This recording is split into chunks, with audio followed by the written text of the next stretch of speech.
I'm Andrew. I'm a rising junior at Los Gatos High School, and this is the project I built, a remote-controlled robot tank.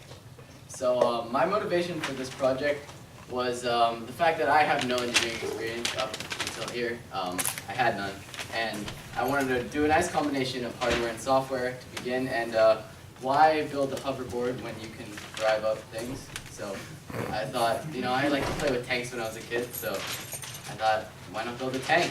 So I built a tank, and here's a demonstration of it.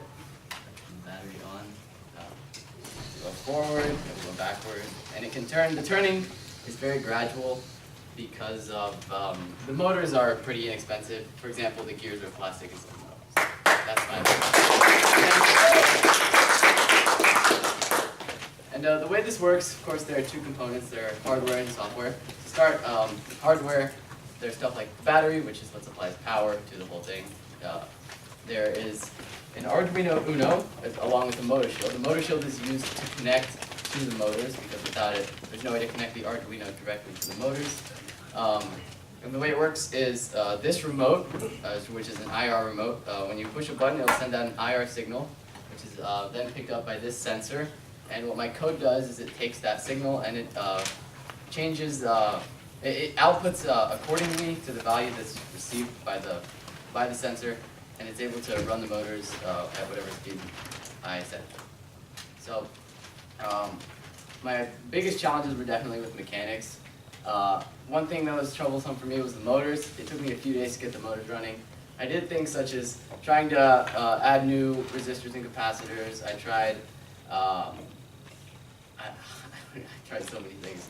I just tried fidgeting with the motors. It took about 4 days, and eventually what happened was I realized that my code was not addressing the correct part of my motor shield, and that's the reason why it didn't work.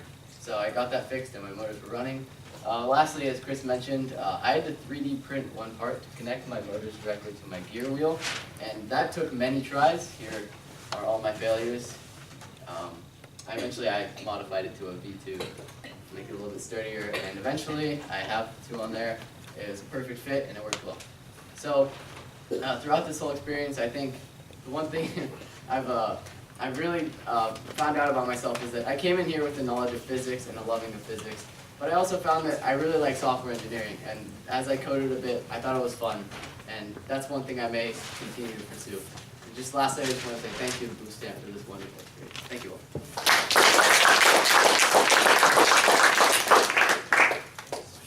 Oh, questions? My bad.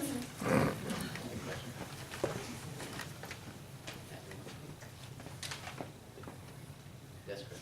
What do you have ideas for any modifications you want to try? I was thinking about doing radar detection, possibly. Someone in the front row suggested I have it shoot stuff.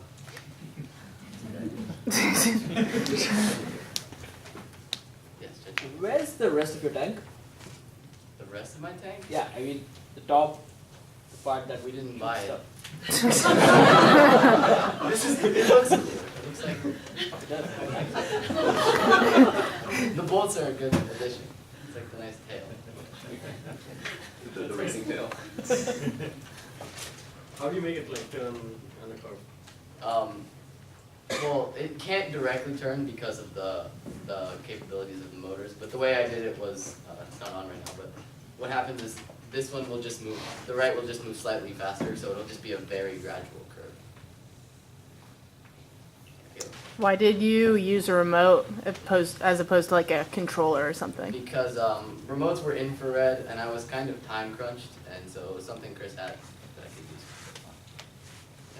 use. Would you explain how it turned, the mechanism? Yeah, so it can't directly turn. It's just if I push for example, the 4 button, which will turn it left, it will pick it up by the IR sensor, and the right side will move at a speed of 255, and the left side will move at a speed of around a little bit less, just so that way the motors can still survive the friction, and it will just turn very gradually. So it's a different speed for both Yeah, wheels. so it's different speeds.